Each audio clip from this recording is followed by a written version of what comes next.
Students, welcome back to accountancy classes of Sri Mahavir International School. So as you know that in our last video, we have studied about the partnership deed, that which type of items, which type of points are included in this deed.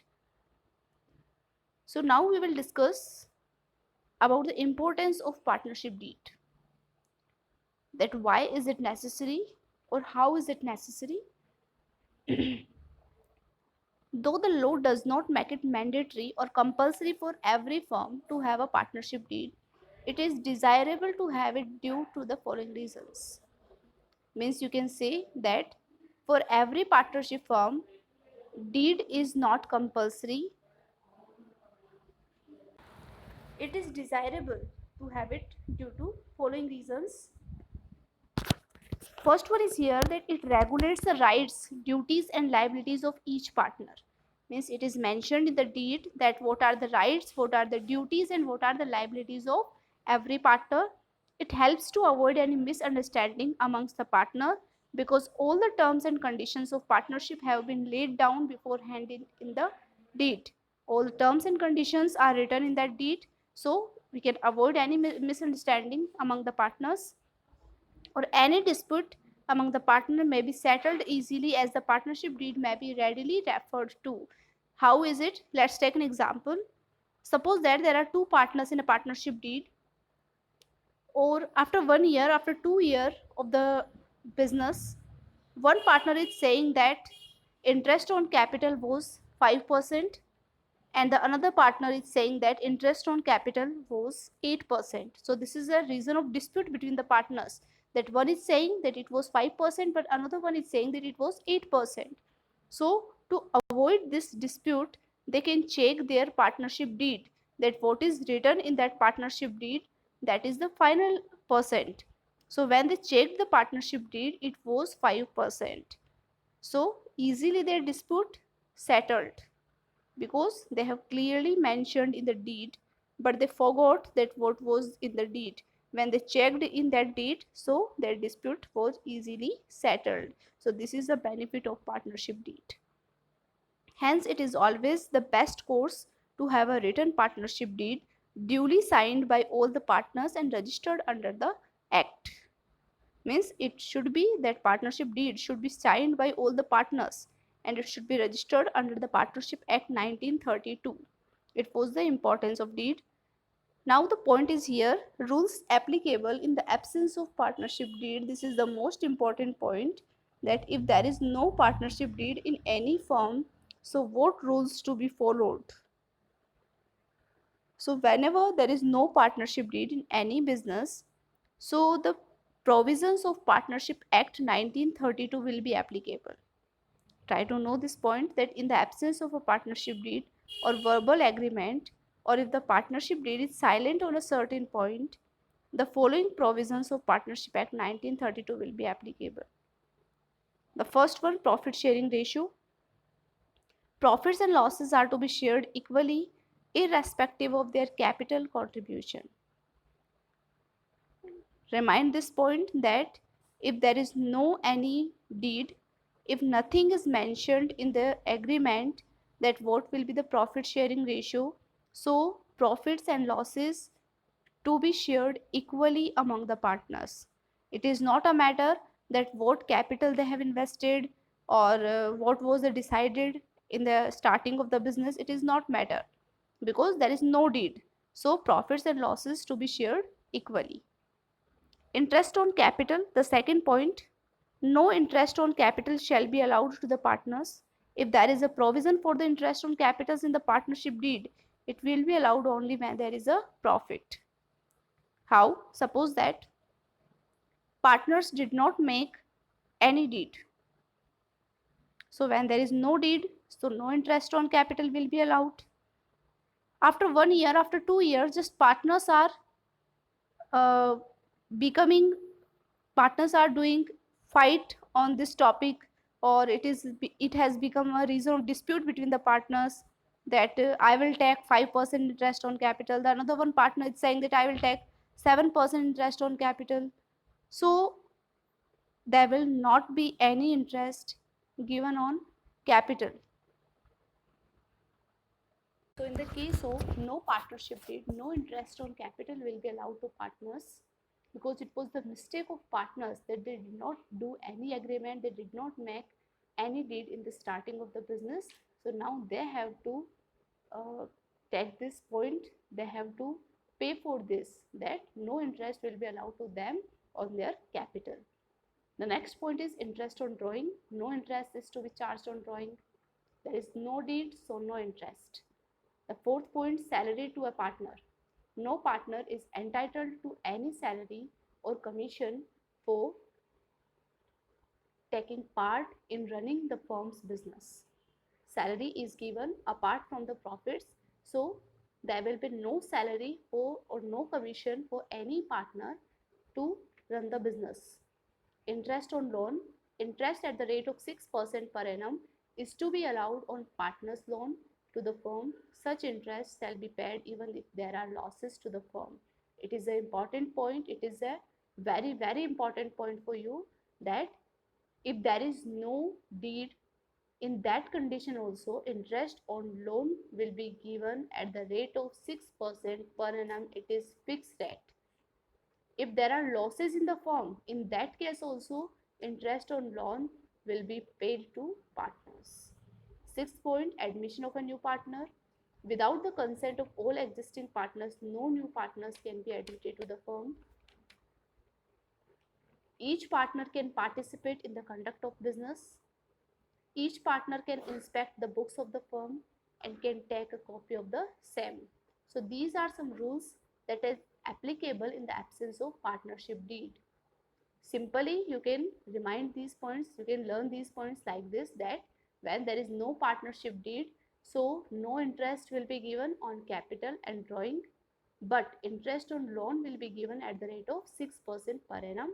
Profits and losses are to be shared equally. No salary or commission to be given to uh, partners, or admission of a new partner cannot be done without consent of all the partners. Any partner can participate in the conduct of business, or they can inspect the books of the firm or can take copy of the same. These are some rules. Now the next topic, or we are just moving on the numerical questions. Recording of partnership transactions. Transactions of the partnership firm are recorded according to the principles of the double entry system.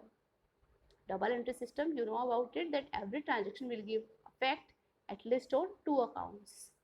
And as in the case of a sole proprietorship concern, a partnership firm will also prepare trading account, profit and loss account, and balance sheet at the end of the year. Means till 11th class we studied that every business prepares trading account, profit and loss account, and balance sheet. So in the same way, partnership firm will also prepare these statements. The only difference between accounting of a sole trader and partnership firm is that the profits of the partnership firm are divided among the partners. Usually for this purpose, profits as per profit and loss account is transferred to a newly opened account, namely profit and loss appropriation account. Remind this point that in this chapter you will get a new account, that is profit and loss appropriation account. Means a sole trader prepares three accounts, that are trading account, profit and loss account, and a balance sheet. But apart from a sole trader, a partnership firm prepares trading account, profit and loss account, profit and loss appropriation account, and then balance sheet.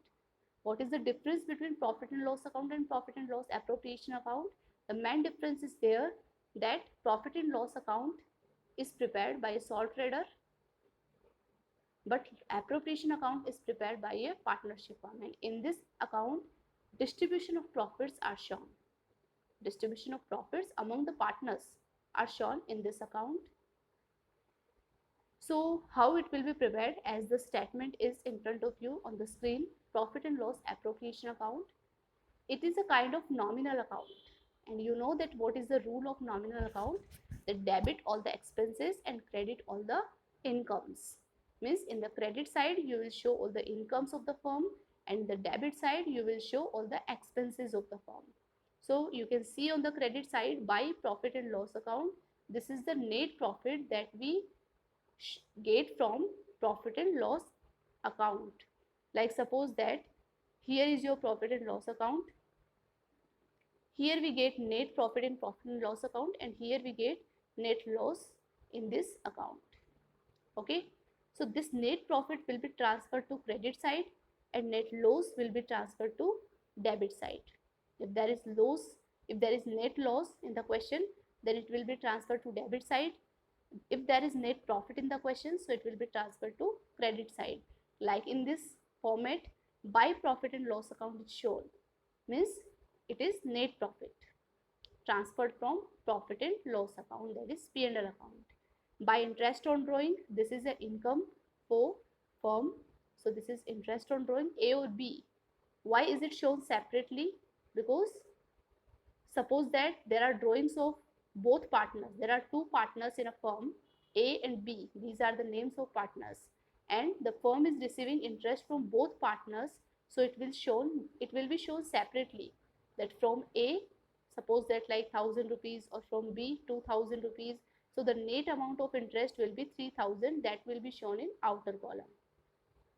In the debit side, to salaries of partners, to commission to partners, to interest on partners capital, to reserve account, means if there is any reserve, if there is reserve of your profit, so that will also be shown in the profit and loss appropriation account.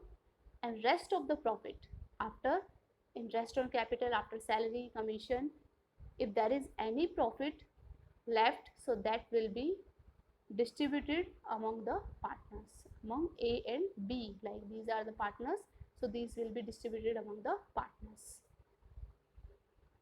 Okay, now some journal entries are shown here. So what will be the journal entry? You can make journal entries from the account also. Like first I am telling you entry of the P&L account. Profit and loss account is shown in the credit side. So you know that journals and ledgers are opposite to each other. Profit and loss account is in credit, so in entry it will be debit. So your entry will be profit and loss account debit to profit and loss appropriation account. Profit and loss account debit to profit and loss appropriation account. This is the entry of P&L account. Then interest on drawing, so it will entry will be interest on drawing account debit to profit and loss account, sorry, profit and loss appropriation account. But for this there will be one more entry, interest on drawing. Interest on drawing is income for the firm but expense for the partner. Try to listen me very carefully. What am I telling you? What am I making you understand here? That whenever there is any income for the partners, so it will increase partners capital account. So in that case, partners capital account will be credited. Like interest on capital. Interest on capital will be given to partners. So it will increase partners capital account. So in the case of interest on capital, partners capital account will be credited. You can see in this entry. Yes. See in this entry, interest on capital account debit to partners capital account. Because interest on capital is income for partners, so it will increase partners capital account. That's why partners capital account is credited here, or interest on capital account is debited here. This is the first entry. And the second entry, that interest on capital account is closing. So what will be the journal entry? It will be according to this account, profit and loss account debit, profit and loss appropriation account debit to interest on capital. This is the closing entry of interest on capital. Let's move on the next entry. You can see the entry of salaries, profit and loss appropriation account debit to salaries of partners. In the same way, profit and loss appropriation account debit to commission to partners. Interest on drawing, as you did entry of interest on capital, in the same way we will pass entry for interest on drawing also. That interest on drawing is expense for the partners, means it will decrease partners capital account, so it will be debited, means partners capital account debit to interest on drawing. This will be the entry. You can see here partners capital account debit to interest on drawing. But when you will close the account of interest on drawing, then your entry will be interest on drawing account debit to profit and loss appropriation account. This is very simple. If you understood the account of profit and loss appropriation, then it is easy to form the journal entries with the help of account. See here, entry for salary or commission, partner's salary or commission account debit to partner's capital. Why partner's capital account is credited here? It's the same logic as I told you that salary and commissions are income for the partners. So it will increase partner's capital account. That's why partner's capital account is credited. So partner's salary or commission account debit to partner's capital account, or when the closing of salary or commission account, then it will be P&L appropriation account debit to partner's salary or commission account. The next entry, that is entry for transferring a part of profit to reserve. When you saw that profit and loss account, a part of profit and loss account is transferred to reserve also. So the entry will be profit and loss account debit to reserve account. Entry for transfer of credit balance of profit and loss appropriation account. Profit and loss appropriation account debit to partner's capital account. This is that when there is profit. If there is loss, then the entry will be opposite, partner's capital account debit to profit and loss appropriation account. So these were the journal entries that easily can be framed with the help of account. Now the features of P&L appropriation account. It is prepared just after the profit and loss account. Hence, it is an extension of profit and loss account. You can say that profit and loss appropriation account is prepared just after the profit and loss account. It is prepared only by partnership firms. Try to remind this point that P&L appropriation account is only prepared by the partnership firms. It is a nominal account.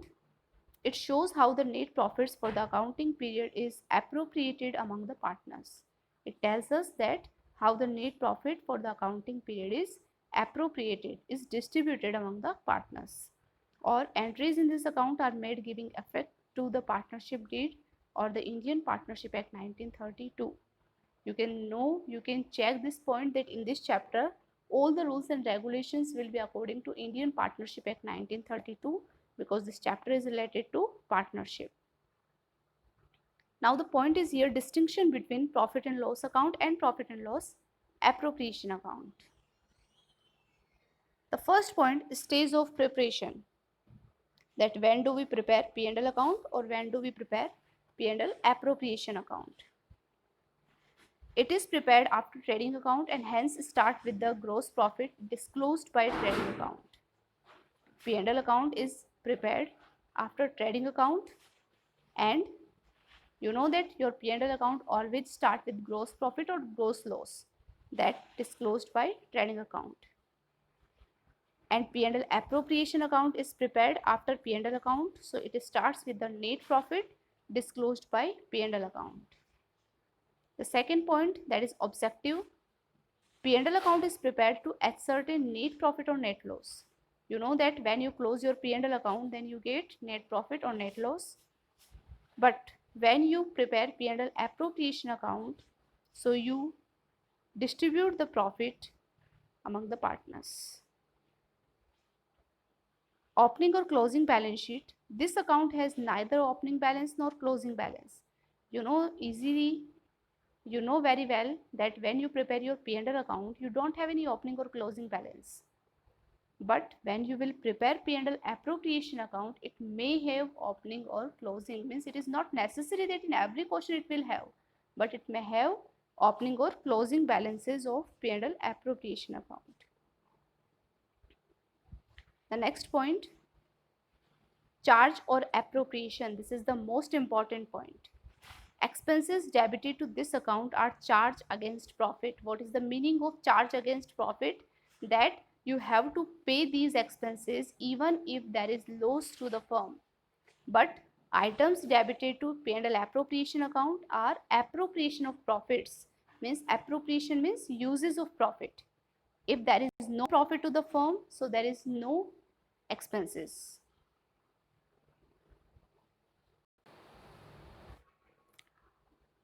So P&L accounts expenses are charged against profit that we have to pay even if there is loss to the firm, but P&L appropriations accounts expenses are appropriation. If there is profit, then you have to pay, otherwise it is not necessary to pay these expenses.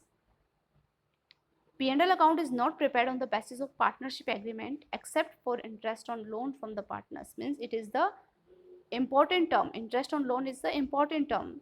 So P&L account is not prepared on the basis of partnership agreement, but P&L appropriation is prepared on the basis of partnership agreement.